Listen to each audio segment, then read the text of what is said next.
आप लोगों का वापस से स्वागत है आपके अपने YouTube channel CS success point पर। जैसा कि हम लोग नेटवर्क सीरीज का ट्यूटोरियल्स देख रहे थे, जिसमें हमारा ये नेटवर्क मॉडल से रिलेटेड ट्यूटोरियल है। अभी तक जिन लोगों ने हमें सब्सक्राइब नहीं करा है, प्लीज़ सब्सक्राइब कर लें और हमारे वीडियोस को लाइक करें। ये हमें मोटिवेट करता है आगे फर्दर कंटेंट्स बनाने में।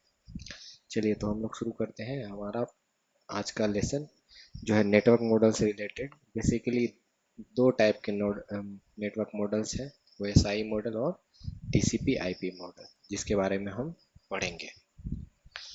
इसके फर्दर लेयर्स होते हैं जो आगे हम इस सेपरेट बाय सेपरेट वीडियोस डालेंगे ताकि अच्छे से हमें समझ में आए।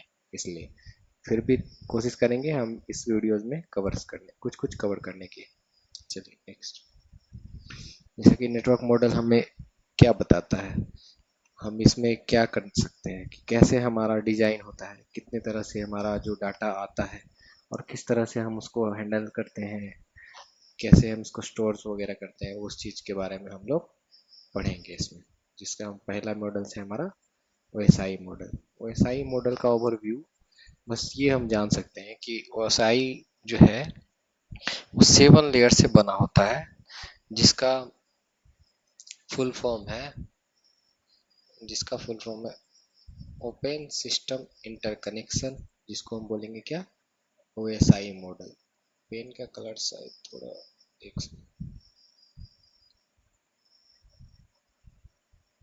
ये ठीक है।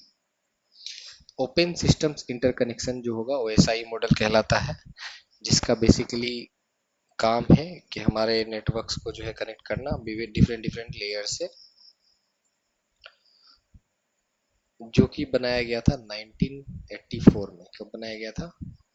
1984 में, जिससे इंटरनेशनल ऑर्गेनाइजेशन ने बनाया था फॉर स्टैंडर्डाइजेशन, मतलब स्टैंडर्ड प्रोटोकॉल्स वगैरह का डिफाइन करने के लिए इसका क्या किया गया था, बनाया गया था, जो 1984 में बना था।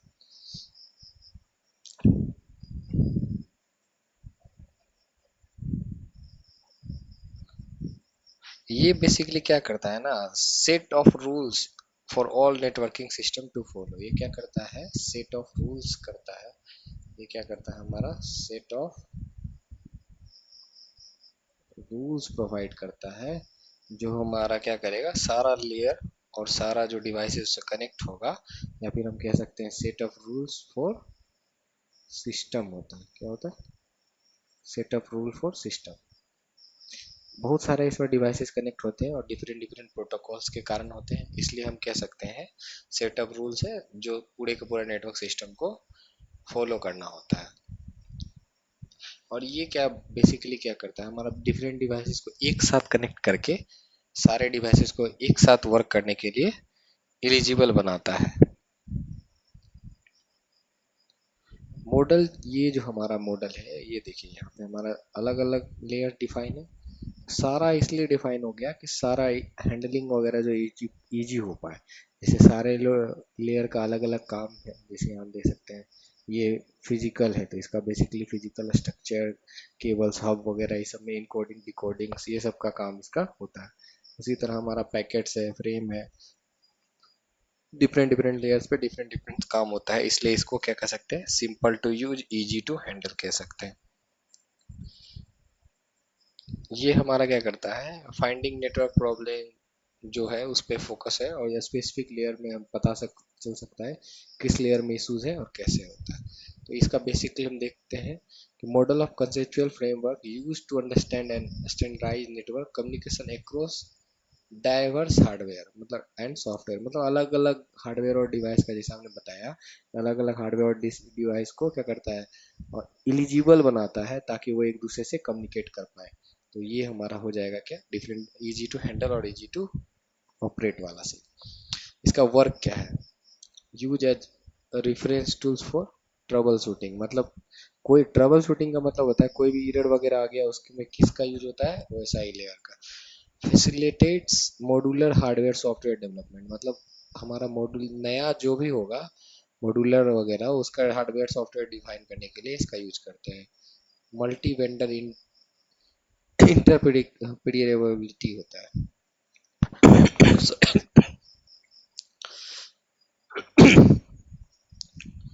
सॉरी, चलते हैं नेक्स्ट स्लाइड। इसका 7 लेयर होता है। बेसिकली 3 लेयर में हम कह सकते हैं, एक तो जो नीचे का लेयर हो गया उसको हम बोलेंगे लोअर लेयर, और उसके ऊपर हो जाएगा मिडिल लेयर, और उसके ऊपर हो जाएगा अपर लेयर। तो हमारा बेसिकली 3 डिफरेंट लेयर का डिजाइन है। जो हमारा लोअर लेयर होता है, यानी हमारा पहला लेयर होगा फिजिकल लेयर होगा, जो बेसिकली किस चीज पे काम करेगा, रॉ बिट स्ट्रीम पे। रॉ बिट स्ट्रीम मतलब कितना स्पीड्स वगैरह है उस पे डिफाइन होता है, उस पे काम करता है हमारा क्या, फिजिकल लेयर। उसके बाद हमारा क्या हो जाएगा, सेकेंड लेयर होता है डाटा लिंक लेयर, जो हमारा क्या काम करता है, फ्रेमिंग का काम करता है, मतलब अलग अलग साइज में डाटा को डिवाइड करना, और किस पे काम करता है, मैक एड्रेस पे काम करता है। फिर हमारा आता है थर्ड लेयर नेटवर्क लेयर, जो किस पे काम करता है, आईपी एड्रेसिंग और राउटिंग पे। जैसे हमने राउटर में पढ़ा था, पार्ट डिफाइन करता है ये हमारा नेटवर्क लेयर पे।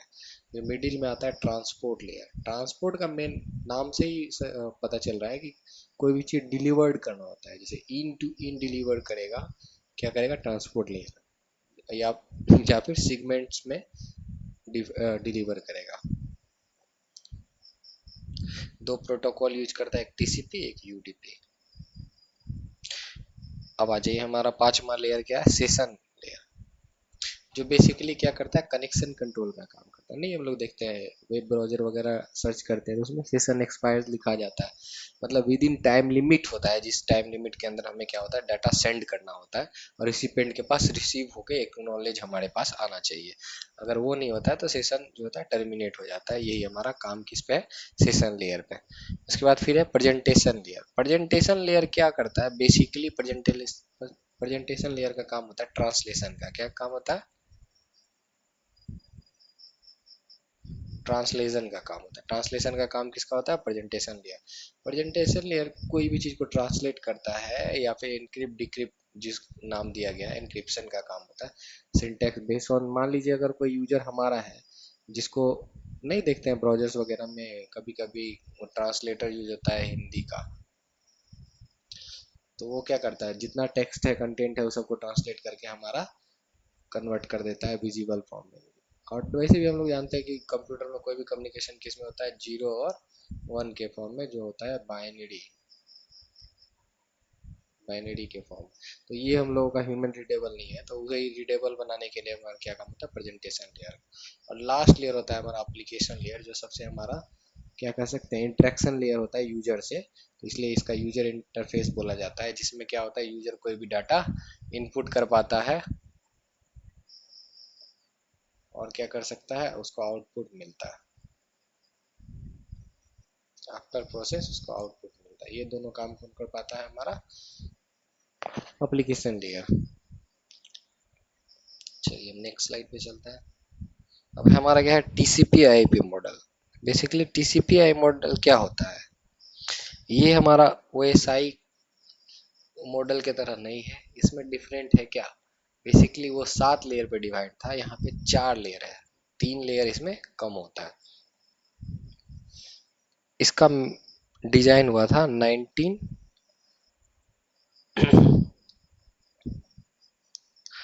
इसका डिजाइन नहीं दिया है इसमें, तो इसका अच्छा यहाँ पे है, 1982 में डेवलप किससे किया गया था, डीओडी ARPANET। डीओडी मतलब हुआ डिपार्टमेंट ऑफ डिफेंस।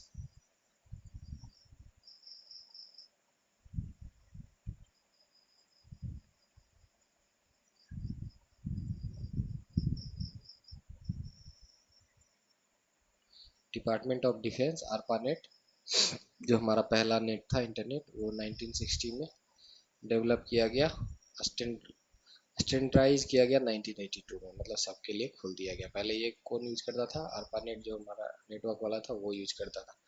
ओएसआई की तरह ये हमारा नहीं होता, ये टोटली डिफरेंट होता है।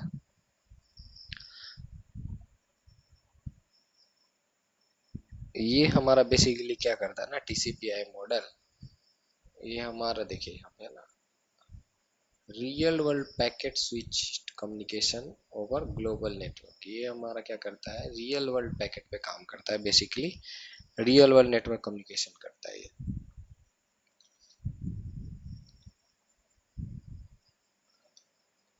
इसका लेयर कौन कौन सा है देख लेते हैं हम लोग।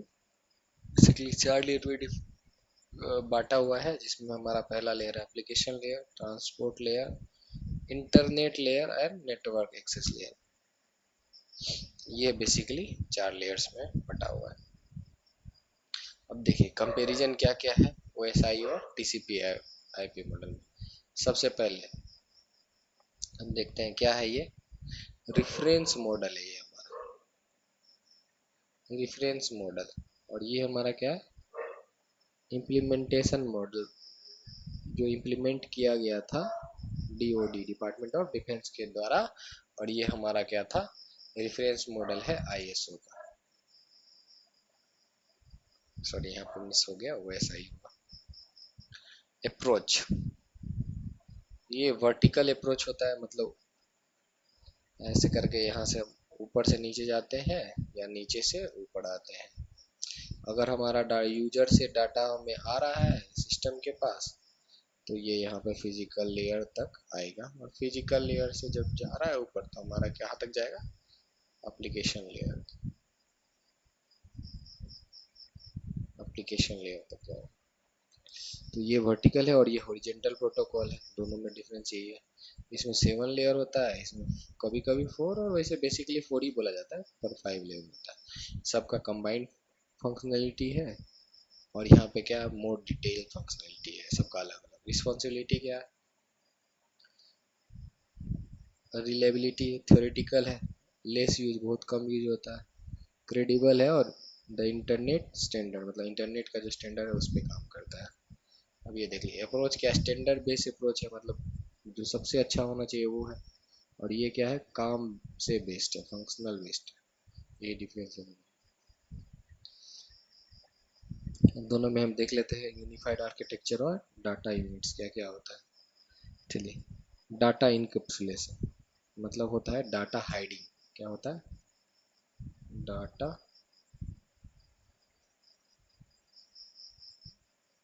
हाइडिंग कह सकते हैं या फिर रैपिंग कह सकते हैं। मेन होगा रैपिंग, हम लेके चलते हैं। हाइडिंग यहाँ से हटा दीजिए। चलिए, रैपिंग मतलब हो गया एक, मतलब बहुत सारा डाटा है, D1 D2 D3 D4, बहुत सारा डाटा है। लेयर डिफरेंट डिफरेंस होगा तो सब में अलग अलग फिल्टर आउट होगा। इस सबको एक साथ लेके अगर इसको हम एक पैकेट बना देते हैं तो इसको हम क्या बोलेंगे, इनकैप्सुलेट। मतलब ये सारा डाटा एक में आके मर्ज हो गया। Wrapping of data is called encapsulation कह सकते हैं। तो वही हमारा data encapsulation different different layers में बता रहा है। जैसे एप्लीकेशन लेयर है तो डाटा पीडीबी था। ट्रांसपोर्ट लेयर में क्या होता है, सिगमेंट में बचा होता है। नेटवर्क लेयर में पैकेट्स में जाता है और डाटा ग्राम्स बनता है। डाटा लिंक लेयर में फ्रेम्स बनता है और यहाँ पे बिट पे काम होता है। तो सबसे पहले अगर नीचे से जाते हैं हम, तो यहाँ देखिए सबसे पहले बीट से गया, बीट से क्या वो फ्रेम बना, यानी उससे बड़ा यूनिट, उससे बड़ा यूनिट पैकेट बना, पैकेट से सिगमेंट बना, और सिगमेंट से हमारा क्या हुआ, डाटा बना, और डाटा से डाटा वापस किस पे चला गया, यूजर के पास। समझ गए। अब दोनों में देखिए यहाँ पे डिफरेंस हमारा दिया हुआ है। जैसे कि ये देखिए क्या दिया है हमारा, यहाँ तक जो है सेशन लेयर, और ये प्रेजेंटेशन लेयर, एप्लीकेशन लेयर, तीनों मिलके क्या हो गया, ये तीनों एक में आ गया एप्लीकेशन लेयर इसका। मतलब ये तीनों एक में आ गया, बाकी जो लेयर है एज इट इज रहा, बस एक नीचे डाटा लिंक लेयर और फिजिकल लेयर, ये लेयर और ये लेयर दोनों क्या हुआ, मर्ज होके नेटवर्क एक्सेस लेयर और लिंक लेयर में कन्वर्ट हो गया। यही मेन डिफरेंस है। बाकी फंक्शनैलिटी एज इट इज है, बस थोड़ा सा इसमें क्या है, डिटेल एक्सप्लेनेशन और थ्योरेटिकल ज़्यादा है।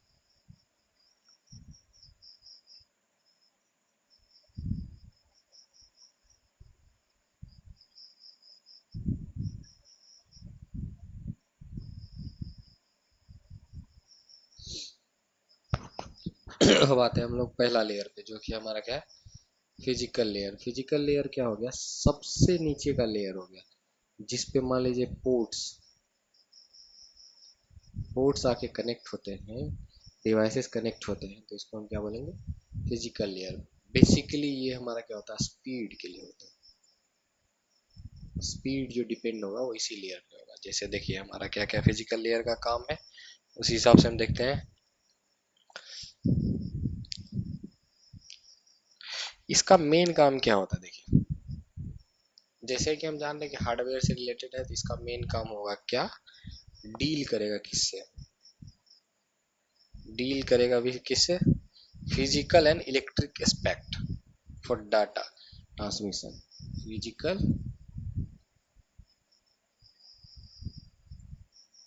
फिजिकल एस्पेक्ट, फिजिकल एस्पेक्ट जितना है उससे किस चीज के लिए करेगा? स्पीड के लिए या ट्रांसमिशन के लिए। ये हमारा क्या किस चीज के लिए था? ट्रांसमिशन के लिए। उसी के बाद ये लेयर एक्चुअल में रिस्पॉन्सिबल किसका होता है? रॉ डाटा और इलेक्ट्रिक सिग्नल, लाइट पल्स और radio wave through physical media. कोई भी फिजिकल मीडिया के थ्रू, जैसा पता है कि स्पीड से ट्रांसमिशन के लिए यही डिपेंडेंट होगा। इसका मेन फंक्शनैलिटी देख लेते हैं क्या क्या है।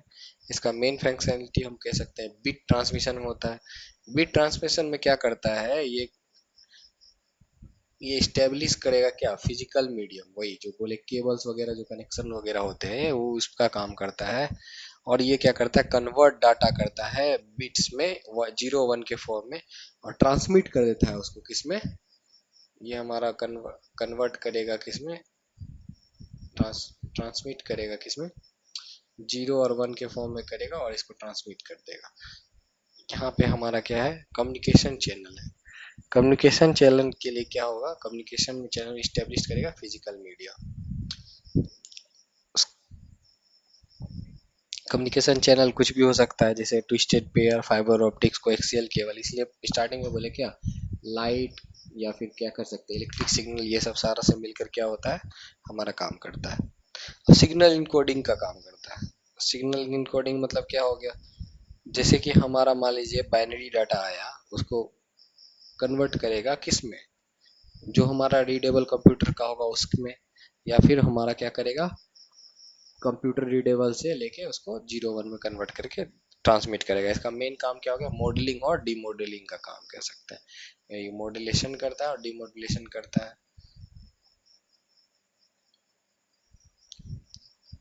और बिट सिंक्रोनाइजेशन का काम भी करता है। बिट सिंक्रोनाइजेशन मतलब क्या होगा? फिजिकल लेयर क्या करता है? प्रोवाइड करता है सिंक्रोनाइजेशन का बिट का bits by providing a clock. जो क्लॉक क्या करता है? सेंडर और रिसीवर का सिंक्रोनाइजेशन बिट लेवल डिफाइन करता है। जैसा कि यहाँ पे हमारा लिखा हुआ है, क्लॉक कोऑर्डिनेशन बिटवीन नोड्स, दो नोड्स के बीच में, मतलब सेंडर और रिसीवर के बीच में बिट कोऑर्डिनेशन का काम करता है। बिट रेट कंट्रोल, वही जैसा स्पीड कंट्रोल का मेन काम करता है, मैनेजिंग ट्रांसमिशन स्पीड।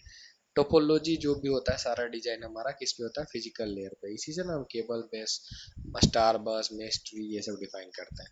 अब हमारा क्या होगा? जैसे कि ट्रांसमिशन मोड पे डिफाइन करता है, कौन सा ट्रांसमिशन मोड यूज करेगा, सिंपलेक्स, हाफ डुप्लेक्स या फुल डुप्लेक्स। ये हमारा किस पे डिफाइन होगा? ये भी हमारा फिजिकल लेवल पे डिफाइन होगा। अब हम देखते हैं कि डिवाइस, ये इंपॉर्टेंट होता है, क्वेश्चन कभी कभी एमसीक्यूज में पूछ देता है। जैसे कि हब काम करता है, रिपीटर काम करता है, मॉडेम करता है, ये सब क्या करता है? फिजिकल लेयर पे काम करता है। इसके साथ साथ हम ये भी लिख सकते हैं, जैसे कोई भी केबल है ना, चाहे वो फाइबर ऑप्टिक्स हो, वो सारा किस पे काम करेगा? इसी पे काम करेगा। प्रोटोकॉल्स वगैरह ऐसे याद कर सकते हैं कि RS231, 10 बेस T, DSL, ये सब उतना पूछता नहीं है, फिर भी याद कर सकते हैं कि काम आता है। फिजिकल लेयर का डिजाइन चैलेंजेस क्या क्या है, मतलब डिजाइन करने में क्या क्या दिक्कत हो जाता है? तो देखिए, सबसे पहले क्या है? Attenuation, loss of energy as a signal travels, मतलब जैसे दूर भेजते हैं ना तो हमारा सिग्नल वीकर हो जाता है, तो उससे क्या होता है? सिग्नल का लॉस होगा। तो इसलिए हमें क्या करेक्ट मीडिया सेलेक्ट करना होगा, ये सब हमें देखना होता है। बीच बीच में हम इसके लिए क्या यूज करते हैं? इसके लिए हम बेसिकली यूज करते हैं रिपीटर का। क्या यूज करते हैं?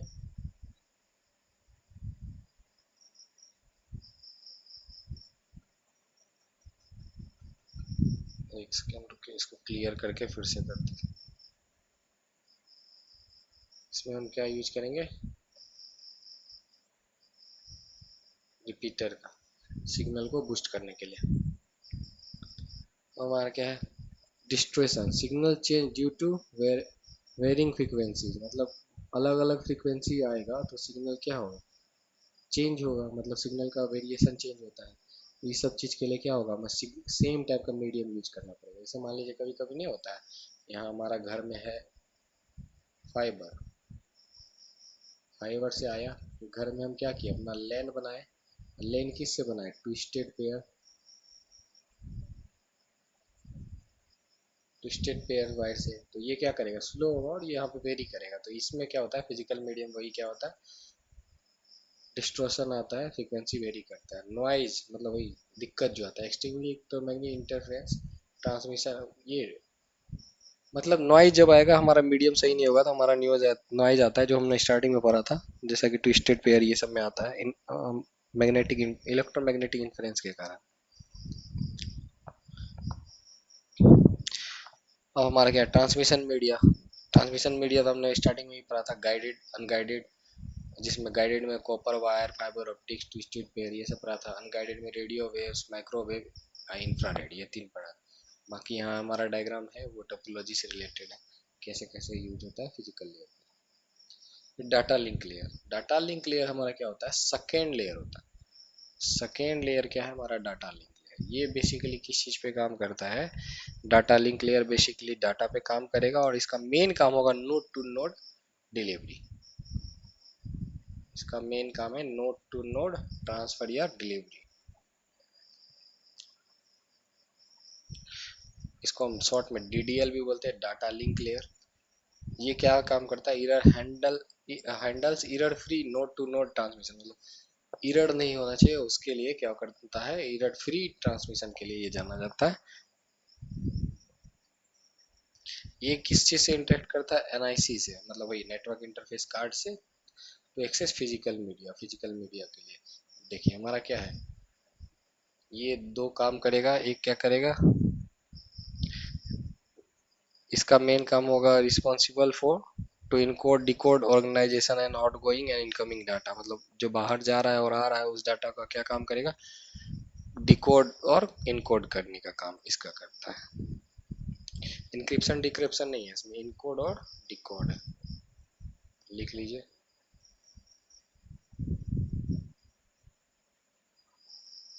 ये दोनों काम क्या करेगा, हमारा डाटा लिंक क्लियर करेगा। ये किस चीज से डील करता है, मैक एड्रेस से।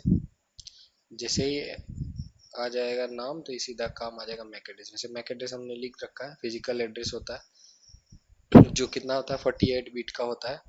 फॉर्मेशन, फॉर्मेट क्या होता है, हेक्साडेसिमल नंबर्स होते हैं, ऐसे ऐसे लिखे होते हैं। ये क्वेश्चन पूछता है कभी कभी कि कितने बिट का मैक एड्रेस होता है, तो 48 बिट्स का।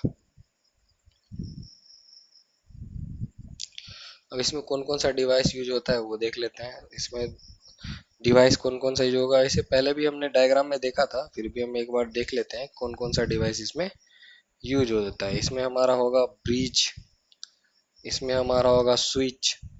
क्या क्या होगा देखते चल, लिख लेते हैं, रुके। ब्रिज यूज होगा, ब्रिज यूज होगा, स्विच यूज होगा, एनआईसी कार्ड, जैसा कि हमने स्टार्टिंग में ही देखा था, एनआईसी कार्ड वो यूज होगा। अब इसका कोर रिस्पॉन्सिबिलिटी देखते हैं, डीडीएल का, डाटा लिंक लेयर का हमारा क्या है, कोर रिस्पॉन्सिबिलिटी क्या क्या है। जो बेसिकली क्या काम करता है, फ्रेम एंड नोड कनेक्शन पे काम करता है, फ्रेमिंग और नोड कनेक्शन पे काम करेगा। फ्रेमिंग मतलब क्या हो गया, raw bit for from physical layer into frame. ये जो बिट आया था किससे आया था, फिजिकल लेयर से। फिजिकल लेयर से इसको क्या किस चीज में ट्रांसलेट कर देगा, फ्रेम में। जैसे कि रिवर्स ऑर्डर में स्टार्टिंग स्लाइड्स में देखे थे हम लोग हैं।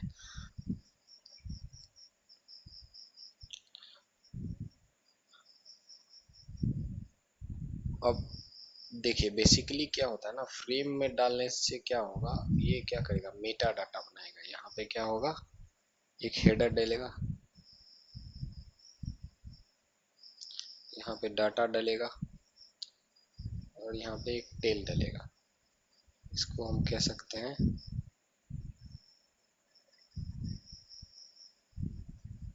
डाटा तो पता ही है,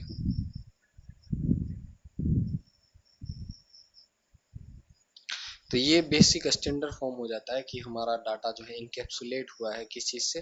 अगर कोई एरर आता है तो इस हेडर में क्या क्या इन्फॉर्मेशन है ये लिखा हुआ है, और ये जो लास्ट टेल है ये यहाँ तक पहुँचा कि नहीं वो हमारा इसमें पता चलेगा। तो ये बेसिकली फ्रेमिंग का यही काम होता है। अब हम देखते हैं नोड टू नोड कनेक्शन क्या होता है। नोड टू नोड कनेक्शन मतलब हुआ कि हमारा जो है रिच डाटा डेस्टिनेशन पे पहुंचा है कि नहीं, मतलब डाटा पहले डेस्टिनेशन पे गया है कि नहीं बीच वाले नोड से होते हुए, इसको हम क्या बोलेंगे, नोड टू नोड कनेक्शन। अब देख लेते हैं। Encapsulate network layer packet into frames, frame बनाता है with header and trailer, manage direct node to node link, मतलब नोड टू नोड डिलीवरी के लिए भी ये काम होता है, डाटा लिंक लेयर का काम होता है। अब देखते हैं हम अपना क्या, यहाँ पे नोड को एक और नाम से जाना जाता है वो भी देख लीजिए। नोड को हम कहते हैं होप, होप नाम से हम नोड को जानते हैं इसमें। अब इसमें हम देखेंगे आगे फ्लो एंड एरर कंट्रोल कैसे होता है, एड्रेसिंग कैसे होता है। एड्रेसिंग ये देख लेते हैं पहले। एड्रेसिंग क्या होता है, the data link layer encapsulate the source and destination MAC address physical address in header of each frame to ensure node to node delivery. मतलब जैसा ये हेडर जो हमने स्टार्टिंग में बताया, ये जो हमारा हेडर है यहाँ पे, इसमें क्या होता है, मैक एड्रेस होता है किसका, सेंडर और रिसीवर का। तो जहां से जहां जाना होता है वो डिफाइन होता है। इसके लिए हमारा क्या होगा, फिजिकल एड्रेसिंग काम करते हैं। यहाँ पे देखिए, identify source destination and MAC within the local network segment, वो काम करके इसमें डाल देता है, डाटा में ही डाल दिया कि कहाँ जाना है, सब कुछ जाना है वो उसको पता चल गया। अब हमारा फ्लो कंट्रोल देखिए,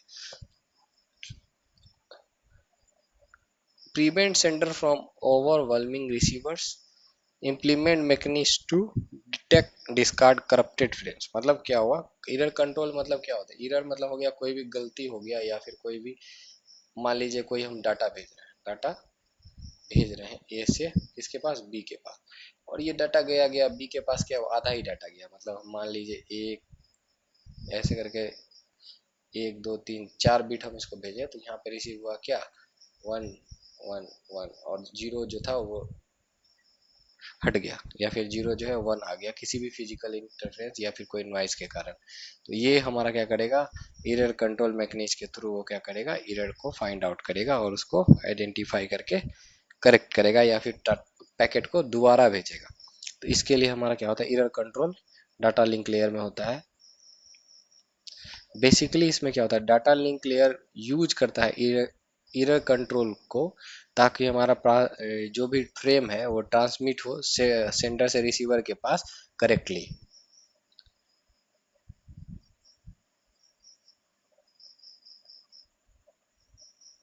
एरर बेसिकली नॉइज के कारण, साइन एटूनेशन के कारण, सिग्नल एटूनेशन के कारण, इंटरफेरेंस के कारण और हार्डवेयर माल फंक्शंस वगैरह के कारण एरर आ सकता है। एरर भी बहुत डिफरेंट डिफरेंट तरह का होता है, वो हम नेक्स्ट में पढ़ेंगे, या कुछ कुछ ट्राई करेंगे इसमें ही बताने का, बेसिकली वो नेक्स्ट का चीज़ है, फिर भी हम इसमें देख लेंगे। फ्लो कंट्रोल देखिए, फ्लो कंट्रोल क्या हो गया, जैसे कि सेम स्पीड से फ्लो बना रहे, हायर स्पीड से हमारा ट्रांसमिशन हो, उसके लिए क्या होता है, डाटा लिंक लेयर का भी एक अहम भूमिका है।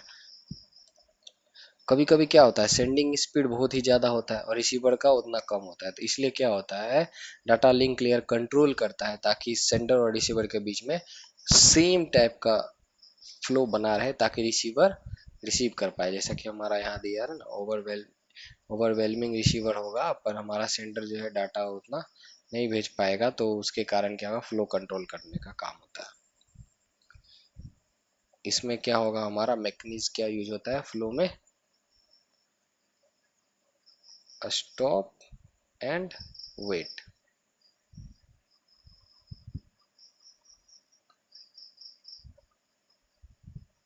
और इसमें हम बेसिकली क्या यूज करते हैं, स्लाइडिंग विंडो विंडो प्रोटोकॉल क्या यूज करते हैं,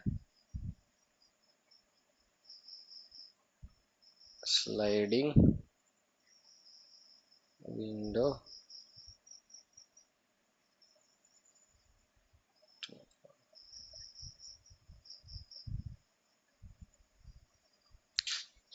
चलिए अब हम देखते हैं एरर के बारे में, एरर क्या होता है। कैसे हटाएंगे, टाइप्स ऑफ एरर, कैसे एरर को डिटेक्ट करेंगे, कैसे आइडेंटिफाई होगा। तो बेसिकली हमारा एरर जो है ना 3 तरह का होता है। एक हो जाएगा सिंगल बीट एरर, मतलब एक ही बीट गड़बड़ हुआ है, बाकी सारा बीट सही है। उसके बाद ब्रस्ट एरर, एक दो या दो से अधिक जो है बीट्स चेंज हो गया। पैकेट लॉस, मतलब पूरा का पूरा पैकेट जो है खो गया। ये तीनों अलग अलग तरह का होता है। जैसे कि पहला भी हम देख सकते हैं, सिंगल बीट एरर में ओनली वन बीट इन ए डाटा यूनिट चेंज, मतलब वो या तो चेंज हो गया या तो डिस्कार्ड हो गया। उसके बाद क्या, ब्रस्ट, टू और मोर कंजुकेटिव बीट्स चेंज, मतलब लगातार जो बीट है उसमें से दो या दो से अधिक बीट जो है सेंडर से गया था सही, रिसीवर के पास उल्टा पुल्टा चला गया। अब क्या है, पैकेट लॉस, पूरा का पूरा जो है फाइल जो है ना डेस्टिनेशन पे पहुंचने से पहले ही खो गया। तो ये हमारा किस में आएगा, पैकेट लॉस में। अब क्या है, error detection philosophy, adding redundant bit to data, the receiver calculate this bit to verify integrity. मतलब क्या, एरर डिटेक्ट करने के लिए हम लोग क्या करते हैं, कोई रिडंडेंट बिट, कोई भी अलग बिट जो है बीच में डाटा में डाल देते हैं, और रिसीवर को क्या बोलते हैं, रिकैलकुलेट कर लो, जोड़ लो। अगर ये सब सही है तो हमारा इंटीग्रिटी सही है, मतलब डाटा सही से पहुंचा। अब इसी में देखते हैं कैसे चेक होगा, पैरिटी एंड चेकसम, दो अलग अलग तरह का है हमारा एरर डिटेक्शन का मैकेनिज्म। क्या है, पैरिटी और चेकसम। अब देखिए एरर डिटेक्शन में क्या होता है, add a single bit parity to the data to indicate whether the number ones in a data is odd और इवन टाइप, मतलब या तो इवन होगा या तो ओड, एगो डाल देंगे तो वो वहां में चेक होगा। जैसे हमारा यहाँ पैरिटी सिंपल मेथड है ये, add a bit to make total count of is even और ओड, मतलब एगो बिट ऐड कर देगा और चेक करेगा उसका इवन है और ओड है। इसमें लिमिटेशन है, can not detect even number bit errors, fell on many burst error, मतलब अगर फेल कर जाता है तो ब्रस्ट एरर हो जाता है। ये तो छोटा भी एरर था, अब बाद में ब्रस्ट एरर क्रिएट कर देगा। इसका दो टाइप होता है, एक तो हो गया इवन पैरिटी और एक ओड पैरिटी, दो तरह का हो जाएगा। एक हो जाएगा इवन पैरिटी और एक ओड पैरिटी। अब देखिए इवन पैरिटी में क्या होता है, the parity bit is set to make the total number of ones even, मतलब जितना भी एक है उसमें वो उसको कर देगा, इवन कर देगा, और जितना भी जीरो है उसको क्या करेगा, उस पे कुछ ध्यान नहीं देना है। मेन हम लोगों को किस पे फोकस करना है, वन पे।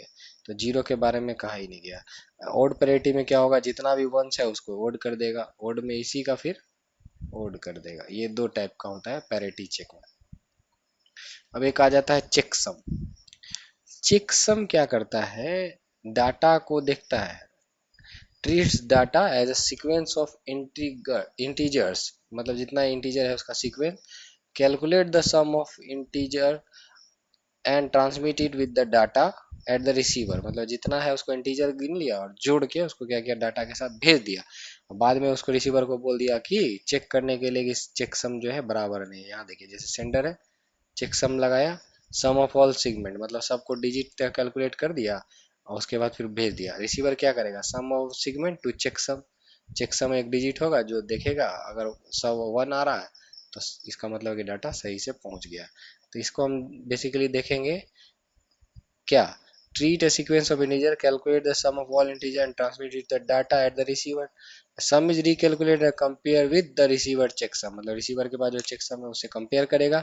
This method use A checksum generator on the sender side, मतलब जो भेजेगा वो क्या करेगा, checksum जनरेटर रखेगा, उस checksum जनरेटर क्या करेगा, एक कोड देगा उसको, and checksum checker on the receiver side, और चेकसम चेकर जो होगा रिसीवर के साइड पे होगा जो इंटर करेगा, और उसका इसका भी लिमिटेशन है, efficient for software but mathematically weaker than CRC और for burst error, मतलब burst error हो गया साइक्लिक रिडंडेंसी बोलते हैं, CRC मतलब उससे क्या है, कमजोर होता है। चलिए अब देखते हैं पैरिटी बिट में कैसे कैसे होगा। देखिए पैरिटी बिट में क्या हो जाएगा हमारा, मान लीजिए यहाँ पे 1 2 3 4 0 0 1 2 1 ऐसे करके हम क्या होगा, देखिए 2 2 4 2 6, अगर ये हमारा क्या होगा, ओड पैरिटी इसको हम सेट करेंगे, तो यहाँ पे एक बिट और अपेंड कर देंगे, जैसे 1 1 1 0 0 1 0 1 1 कर देंगे, या फिर स्टार्टिंग में कर देंगे। तो ऐसे करके हमारा क्या होगा, ये ओड पैरिटी हो गया। इसी तरह इवन पैरिटी में हमारा क्या करेंगे, एक बिट जैसे का जैसा है वैसे ही भेज देंगे, या फिर हम एक बिट अपेंड कर देंगे।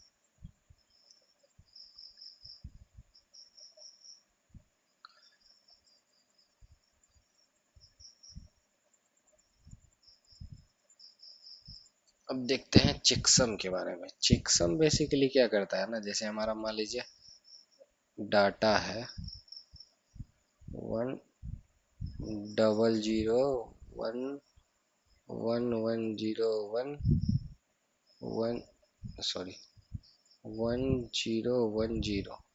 अब हमारा चेकसम जनरेटर होगा एक, जो हमको मान लीजिए एक डिजिट दिया 1 1 0 1 1 0, ठीक। अब हम क्या ट्रांसमिट करेंगे, हम ट्रांसमिट करेंगे सेम 1001 1101 1010। एक सेकेंड, यहाँ पे 1, और इसके बाद हमारा ये चेकसम उठा के यहाँ लेते आएंगे। चेकसम क्या हो जाएगा फिर 1101 1 1 0, ये हमारा ट्रांसमिट होगा डाटा, और ये रिसीवर के पास जाएगा, वो अपना चेकसम लगा के चेक करेगा, बाकी अपेंड करके हटा